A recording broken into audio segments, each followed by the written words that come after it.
Jeudi 15 mai, flammes jumelles et rencontres. Alors, ceux qui suivent le tirage du jour, les autres, pampan cucu, ont capté qu'hier, il y avait de la trahison dans l'air et qu'il fallait laisser partir quelqu'un pour accueillir quelqu'un d'autre, plus en accord avec notre chemin de vie. Et bonne nouvelle, ou pas d'ailleurs, on parle aujourd'hui de rencontrer sa flamme jumelle.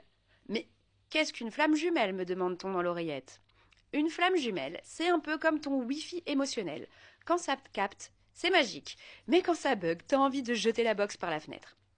Imagine que ton âme, avant de venir sur Terre, elle a fait un petit régime 50-50. Elle s'est scindée en deux pour mieux vivre l'expérience humaine. Résultat, il existe quelqu'un, quelque part, qui est l'autre moitié de ton âme.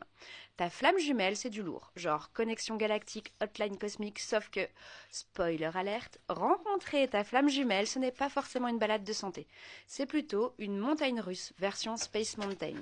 Tu passes par la fusion intense, tu crois que tu as trouvé le Graal, puis la fuite émotionnelle, puis la chasse, où tu deviens un détective sentimental, et enfin, après, le travail sur toi et la stabilité si tu as bien négocié le virage. Et tout ça dans le but de t'unir à toi-même d'abord, parce que ta flamme jumelle, c'est un peu comme un miroir cosmique. Elle reflète tout et même les trucs que t'as pas envie de voir, genre ton syndrome de l'abandon ou ta passion pour les gens pas dispo. Donc, en résumé, c'est un peu comme si l'univers avait pondu une appli de rencontre et une appli de thérapie dans le même téléphone. Alors, bonne chance avec ça, le programme n'est pas de tout repos, mais bon sang, quelle intensité. Et moi, je te donne rendez-vous demain matin pour une nouvelle guidance gratuite.